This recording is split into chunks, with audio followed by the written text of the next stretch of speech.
We've had 8 fight nights in 2025, and 4 of them have been headlined by former champions, and all 4 of those champions have lost those fights. The question becomes, why is it so hard for these ex-champions to get anywhere near that belt again? Josh, how you doing? I'm doing good, man. Had a long trip from Nashville. I was out there seeing Big John at his farm there, and kids got to play on the farm, play with the pigs, milk the goats and the cows, and play with the little chickens and the little what are they called? Chicklets? I don't know. What are they called? A baby? You were asking me what a baby chicken's called? Yeah, what's a baby chicken called? A chick. Chick. Yeah. Put all little baby chicken. And so we had a good time, man. It was good. It was be out there for that. Saw some family while we were out there that live in Nashville. Saw some guys that I used to work with at the UFC and Bellator that did like PR stuff. So hung out with them and had a good time, man. Good long drive. Long drive yesterday though, about 9 hours, 9-10 hours. So with all the stuff, you got kids and a dog in the car. It's a lot. I notably, everybody makes fun of me because I'm a passenger princess. Tiff's a control freak, and I don't like driving, so it's a perfect combination. I just get to chill, hang out in the passenger seat. She does all that work. I love it. I will just chill. Yeah, no, I get a lot of shit from a lot of people for that. Just swing by my house and drop your man card off. Just go ahead and slide it in my mailbox. Just do that. Are you serious? I'm 100% serious. And you know when it started to really come to light is Tiff and I went to International Fight Week like 2 years ago, and I vlogged it. And people were like, wait a minute, is she driving? Oh, yes. And then just last week or 2 weeks ago at volleyball, it was raining, so I've dropped them. Tiff pulls up, gets out of the car, and like gets out with the kids, and then I go around to the driver's seat to go park. And the guy behind me, like one of the cooler dads at he goes, "Is that a woman driving?" I was like, "All right, dude, relax." Wow. Yeah. So they don't love it down here. I'll tell you that. He probably thought you were one of the cooler dads too until he saw that. Until I saw that. Yeah. Wow. The tides have turned. The tides have turned. He hasn't answered a text in 2 weeks. It's weird. Yeah, I can see why. I mean, I gotta be honest, man. I'm not sure. Like, we can do the show, but I don't know if our hanging out days might be done. Yeah. No more coming to Angelo's for warm water shrimp. Yeah, it's kind of it's throwing me off a little bit. Right? I know, dude. I expect more. Dude, we just went to Kalahari, 3-hour drive. I didn't do 1 minute of it. I got to chill. I sat in the passenger seat, just hanging out. Oh, I love it. Don't you feel like... No.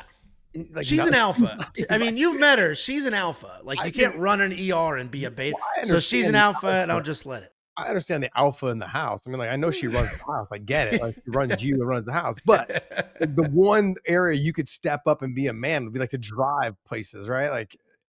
She's afraid of bugs, so I'll kill all the bugs. Oh my gosh, man. The fact that like you're speaking on this, like you're very like you enjoy cat's out of the bag. Oh, I do enjoy it. Dude, driving's the worst. Driving's the worst. I will just chill in the passenger seat. Since I've lived here in Texas, we've driven back 7 times to California.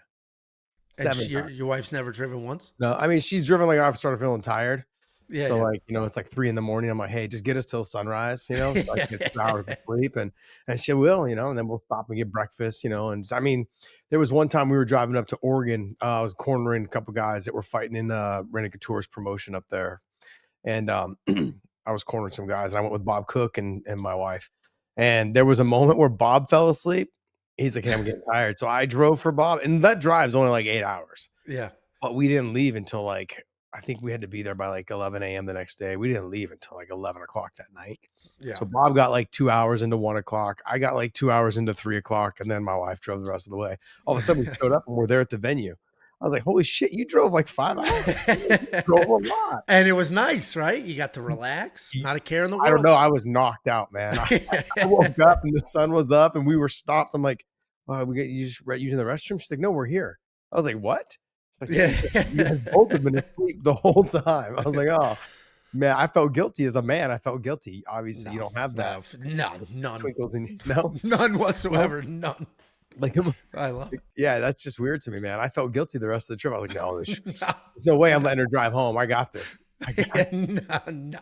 Well, but the bigger issue is she's a control freak. So it'll be like, ooh, too fast, too slow. You drive too aggressive. So I was like, then you drive. I don't want to hear it. You drive. Yeah. I don't want to hear a little bit of that too. Like, you know, you're rolling through. It's funny. I got pulled over in our community the other day and didn't get a ticket, but I got pulled over for California stopping at a stop sign. Yeah. I did the California roll, and the cop was at the like coming off the kids' school area. I could see him over to the side, but I just thought it was like a Denali basically just hanging out there. Yeah, yeah, And just, whoop, came up behind me.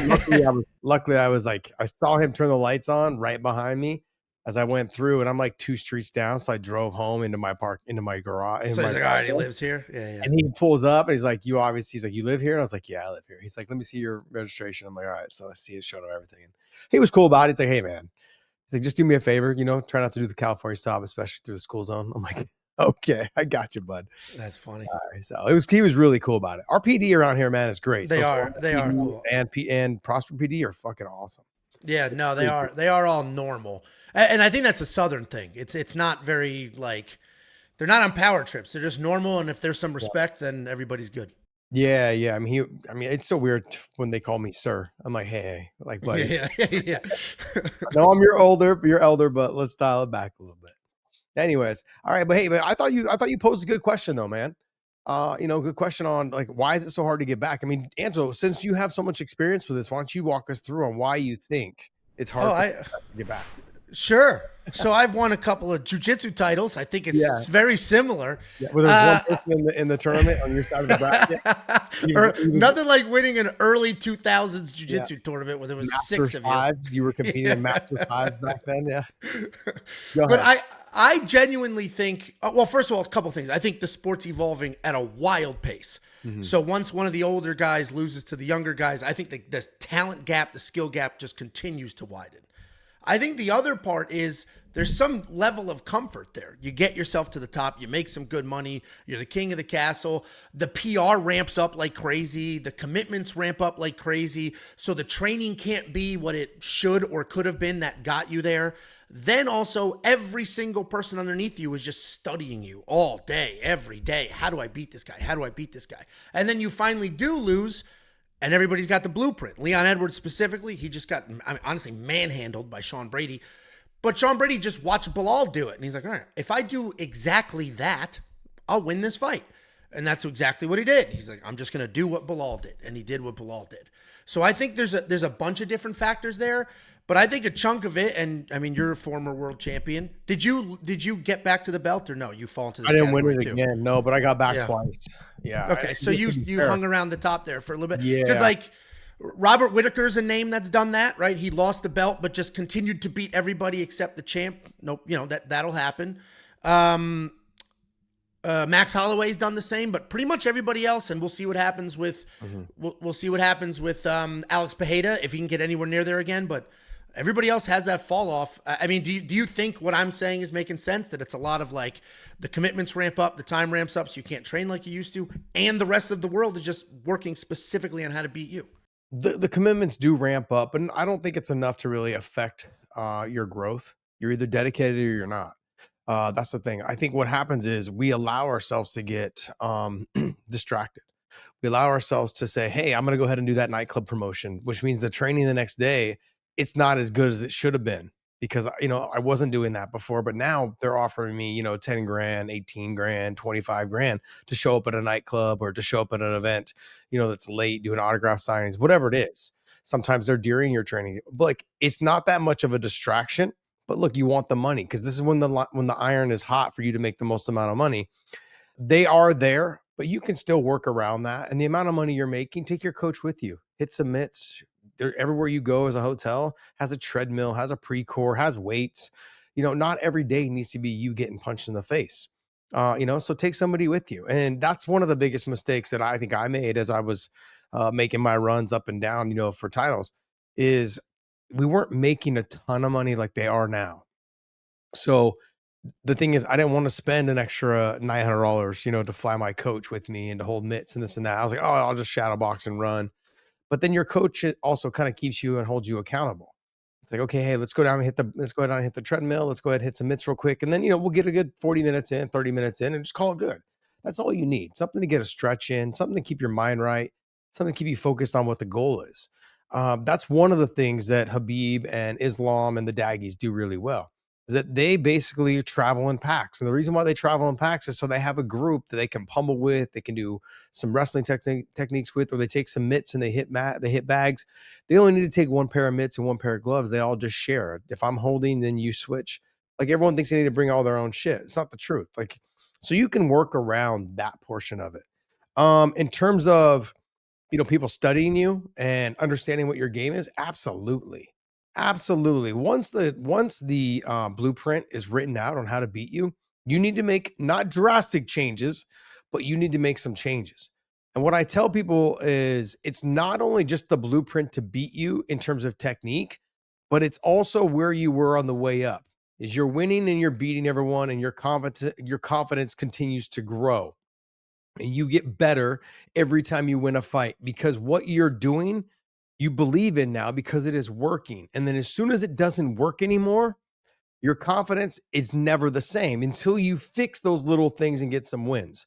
But you also have to remember on the way up, you weren't fighting number 1, number 2, number 3, number 5 in a row. You were fighting number 11, number 8, maybe a number 3, and then you got a title shot. So they weren't always the best. But when you drop after losing the title, Leon was number 1, not anymore. Brady will be somewhere 1 and 2. Shavkat will be 1 and 2, somewhere in there. But no matter who he fights now, it's going to be a top 5 guy. Yeah. I don't see them really giving him anyone else. And so I had this conversation with Big John. I'm like, who do they give him? I mean, realistically, I would say maybe Leon and Joaquin Buckley. I saw Buckley called out Sean Brady, but I'm like, why? Like, if I'm Sean Brady, I'm like, nah, I just beat the number 1 guy. Why would I give you a shot? That's 1. 2 is, nah, I'm good. Like, I've waited patiently. And the only guy that's got the win on my record or got a win over me is the champ. So why would I take a step back? I get it. I understand staying active and busy.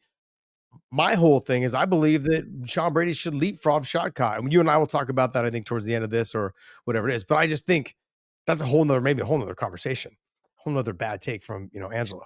But I think, look, there are, like you said, there are points. People study the blueprint on you. Once it gets let out, people go back to that and they figure it out and they just continue to work. That's the way.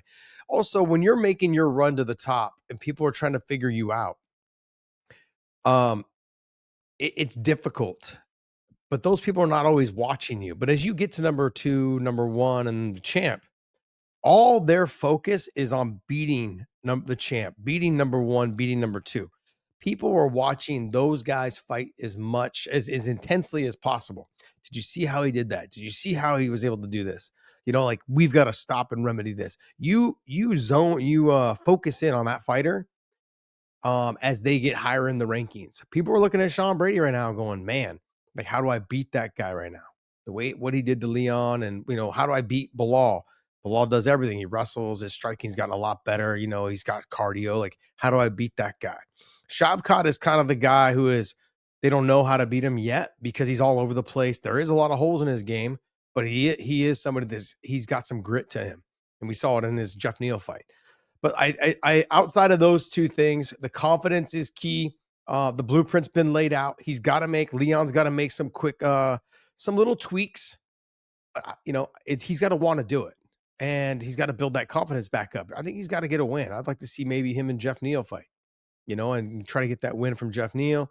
Maybe not that low, maybe someone a little bit higher. I was thinking maybe a Joaquin Buckley fight somewhere in there. That'd be a fun fight. Both stand-up guys. Joaquin may wrestle a little bit, but there's things to be had there. I think the confidence is definitely key as well, because to your point, you were the best on the planet. Mm-hmm. You lost your belt to now the best on the planet, right? You're 1 and 2 in the world in theory, and you just flipped.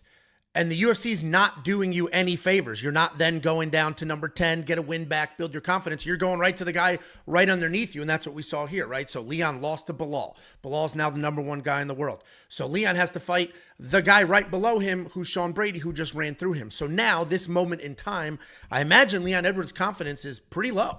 He's got to be pretty down on himself, just lost twice, pretty bad, pretty straightforward losses. This last one was worse than the one before it. And to your point, they're just going to either say, all right, here's number 4 in the world. Let's see where you actually are.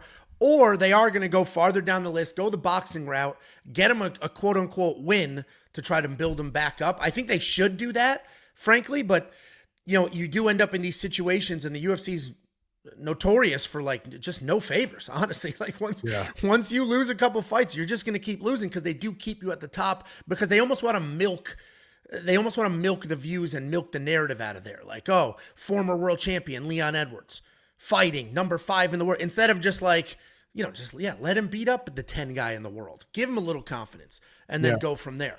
So it is, it probably does come down to the individual and where they are and why they lost.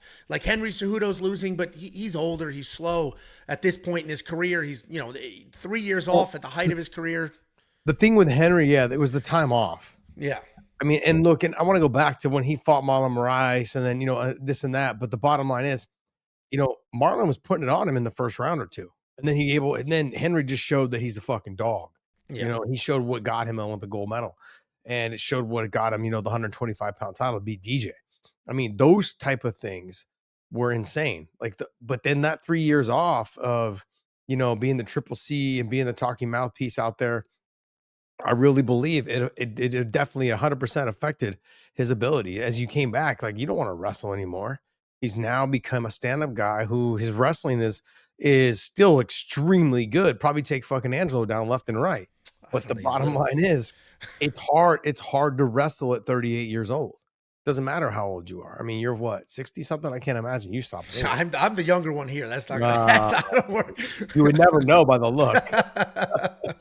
But look, if I'm like I said with Leon, I'm taking a look at here. They haven't done the rankings change yet. But Sean Brady's going to jump up to probably number 1 or number 2. He'll leapfrog Kamaru Usman and Jack Della Maddalena unless Jack wins, against Bilal. But I'm going to say that Sean's going to end up in that mix somewhere. But I'm going down this list. The guy's really for Leon to fight. I mean, he's going to take some time off. I don't know how much time, but maybe you have him fight. If Jack Della Maddalena loses, you have him fight Jack Della Maddalena. Both coming off losses, and then we can get one of them a win. The next one is you can have fight Ian Gary Machado. Both of them coming off losses, maybe you set that up and you try to get him in there. I mean, that Ian Gary Machado is not going to try to take him down. He's not going to try to wrestle him. And you have 2 guys on the stand-up. Both are fast. The only thing is Ian Gary's younger. He's got a little bit more. And that's the thing. Leon's not old. No. 32, 33 years old. So he still has a lot of miles left. He can fight at a very high level, especially in the welterweight division, until he's 36, 37 easily. So he's got years left. He's just got to make a couple tweaks here and there. And I think he'll get back on top. This division is always in flux. There's always really, really tough fighters in it, but there's always people there that are in flux. You take a look at certain guys, right? They've made adjustments. You look at GSP. He lost to Matt Serra. What did he do? He became a wrestler. He just understood that, like, look, if these guys got power, I can get clipped. I can get knocked out at any moment. And I got to make these adjustments. I've got to make sure that I can rely on my wrestling. I got to make sure that I can rely on my control and my positioning and all those things. So he went to the well, started learning how to wrestle really well. He always had really good jiu-jitsu. He just didn't have the wrestling that he needed to always take the fight to the ground against top-level guys. And just getting more confident. And what did he do? He went out there, trained with John Danaher, trained up at Simon Fraser wrestling in Canada. Some of the best Olympic wrestlers come out of there. I think Igali is out of there. He's a 2-time gold medalist in freestyle wrestling, just a stud. There's guys that are up in Canada that have produced really good wrestlers, and he went and trained with them. Picked the John Danaher crew. Come on, you couldn't have picked better people to learn from. GSP made adjustments, came back and had a great career. What makes it difficult is the confidence, Angelo. That's the 100%. That is the number one thing in life. If you are not confident, you will not succeed. Believe in yourself. Like Angelo believes that he can stop my takedowns. I love that. Yes. I love that confidence about him. He just forgets it. Like if his ankle goes higher than his knee, he's going to fall over. Like the blood flow. Yeah. There's no balance, right? And it's like, I mean, legit, you cannot take me down. That's an objective fact. I'll die on that hill. In person, it's like, have you guys seen the movie The Penguin, where it's like just all upper body pear shape, and then it's like these little twiggy legs? That's exactly what I'm looking at. Dude, I've got giant legs. I love it. Yeah, it's just like a little oval egg, right? And then like all of a sudden there's legs. Oh, I hate that you said egg, dude. People call me Eggalo in the comments sometimes. Oh, I can see that. Like, is it the shape of your head and the dimples in the chin, or is it the body part? Anyway, They just make shit up, honestly. They're reaching. Egolo. It's all a reach. I'm gonna have to run with that, Egolo. Yeah. We gotta make a T-shirt that says Egolo. No, we're just gonna have to run it live. You trying to take me down, you won't be able to, and then there goes all that. There goes that Hey, I have narrative. a Oh, question. Big Ange is pretty quick for his size. I have a question. How long do we wrestle? No, see, you're not gonna make it a 30-minute thing to wear me out. No, That's no, not no, how no. it works. What do you mean? So then what is it? Like you get one shot and then that's it? Or is it Like like that kid, like the $1,000 kid. okay, It's what is whoever it? gets the first takedown. That guy's It's been both taken ways. down all It's the not. time. He just doesn't show it.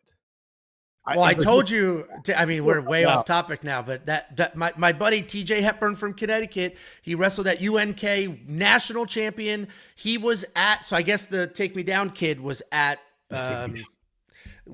Giorgio, was at the Division I championships doing his thing there. And so like that's why people were like lined up, whatever. And I guess he eyed up my buddy who's like still in phenomenal shape and like an active coach, like very good wrestler, obviously. And you could tell by the ears and he's physically there. And I guess he was like, all right, let's do it. And the kid's like, no, we're not doing this. And my buddy's like, my shirt was too tight and he could see my ears. And I was cracking up. I'm like, that's so funny, dude. So he just wouldn't do it. I guess the excuse was like, I just wrestled, I'm tired. So it's like, so I don't think he's necessarily getting taken down and editing it out. I think he's just picking and choosing. You know what I mean? Because like you can't, if you get taken down, everybody knows. So he's probably just picking and choosing. I bet in the early part, way off topic. I bet in the come up, it was all sincere. And now he's literally too big to lose. So I think it's just at a point where it's like, I got to pick and choose now. Interesting. All right. So, I mean, like, look, to wrap this all up, though, confidence is number 1. 2 is the blueprint's been laid out to you. That's why it's difficult for them to get back. And 3 is like they're not making the little tiny adjustments that they need. They don't need to make a drastic change on their comeback. They just need to figure out the remedy. Like what the remedy to this last fight would be to actually stay focused more on if you're going to get taken down, be closer to the fence. Yeah, You saw that every time Brady took him down, he turned him away from the fence. And then there was no way for him to get wrist control, use the fence as a third leg or a fourth leg, whatever you want to call it, and be able to lean against it and work his way back up like he did against Kamaru Usman and other guys. That's how Leon was able to work himself back up to his feet, get back out to the center. Also, too, making him fight off of his back foot. That's exactly what he did, making him feel uncomfortable throughout the fight, which makes him more tired and takes away a lot of the power and the speed because you're having to constantly retreat and you're having to constantly shift left and right to cut angles so you don't get pushed to the fence. So there's a lot of little reasons that he lost that fight. And I know that at the end he got submitted, but I'm simply saying like he had got taken down on the open mat. He needs to focus on learning how to get up and wrist control from the open mat. That's what when I was talking with John speaking, I said, when you watch kids in collegiate wrestling, like, why don't they just get up? A lot of MMA guys are like, oh man, I would just get up. And then like, you just do this. Why do they keep doing this? I'm like, they don't have a fence to lean on. It makes a huge difference when you're trying to keep your balance on one knee and there's no fence to lay on. That's what made Khabib so great, was that he had you against the fence, but he also knew how to droop you and sag on you one direction. You know, so those are like my 3 things that I think fighters need to do to try to get back to the top. Because in my stint, right, I was supposed to fight for the UFC title at UFC 49. That didn't happen. They got rid of the weight class because they were hemorrhaging money for a while. So they got rid of the 155-pound weight class for years. Then I went and signed over with Pride, fought in Pride. Then I fought in Strikeforce, became the champion there. Lost my title to Gilbert Melendez the second time we fought. And then got back to Gilbert right after the UFC buyout. I was actually part of the UFC buyout when I fought for him. When I fought him the third time, I kept getting back to that position. I beat Nate, should have fought for the UFC title again. Then Pettis apparently got hurt, and then I fought Benson and came up short.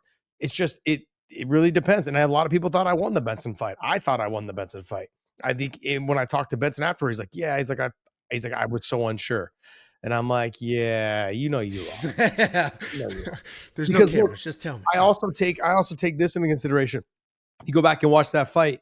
This was before they started pushing more for 10-8 rounds. You could honestly say the first 2 rounds, especially the first one, was a 10-8 round. I took him down in the first 30 seconds or 40 seconds of the fight, had his back the whole time, threatened submissions the whole time, and just couldn't get the finish. But that was definitely a 10-8 round. So Sure. if you look at it that way, and also too, the second round I was on his back a lot too in that fight, and so that could have been another 10-8 round. I think that was less of a 10-8 round. The first one was definitely a 10-8. Should have won the fight, and then I would have fought Pettis for the title because they couldn't have hit him from me anymore. So you got to remember, during that time, Pettis was on the Wheaties box, and he was 26 years old. I Yeah. was 36 years old, and they're like, we'll take the young kid with a great story because his dad had, been killed, and there's a storyline there, and he's obviously it was a good looking kid, He was and Showtime. Yeah. yeah, Jumped off the Showtime. fence. Off Yeah. the fence. I mean, yeah, I mean, I get it. I get it. I understand. Business is business. You know what I mean? So, yeah, those are the things. Those are the reasons I believe that it's so difficult to get back to the title. Yeah, it is. It is a shame because we want to see if that fighter is your favorite fighter. Like, I want to see. I need Alex Pereira to get back to that title to win that belt again. I hate the state of that division right now, but I get it. If everybody spends their entire last couple of years getting to that title, focusing on that person, it doesn't take a genius to know, hey, if I'm going to beat Alex Pereira, I've got to get this guy against the cage, take away the power, take it all away, grind on him, lean on him. Same with Leon. I just watched Bilal do it. I got to just move forward, stay in his face, make him back up, shoot the takedowns, just be aggressive. So it will be interesting to see. This weekend we have Brandon Moreno trying to get back to that title. He had a couple losses in a row. Got a win over Albazi. If he gets another win here over Urseg, who fought for a title, maybe there's a case to be made for Brandon Moreno to get another title shot. Yeah. So look, in the 125, 185, 205 and heavyweight, they're going to be able to run back and forth, I believe, because there's not a lot of talent in those weight classes. Yeah. You have like the top 3 or 4 guys, and that's it. 135, 145, 155, and 170. It's just murderer's row.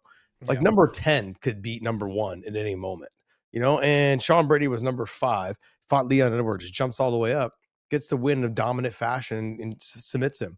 There's guys in here that are in the mix that could potentially win. I mean, like if you were to come down here, you got Michael Morales. I know he's really young. You got Carlos Prates. Both those guys would have probably a really Undefeated. yeah, really good chance of beating guys like Jack Della Maddalena, Kamaru Usman, and you get into that mix of like a Joaquin Buckley and those guys, a Leon Edwards, who's still right now ranked number 1, even though they'll change it later today. But those younger guys have got a chance to beat those guys at the top. So we're gonna find out. Like you're gonna see more of them getting back to the title in certain weight classes, but in that 135 to 170, it's gonna be a lot more difficult.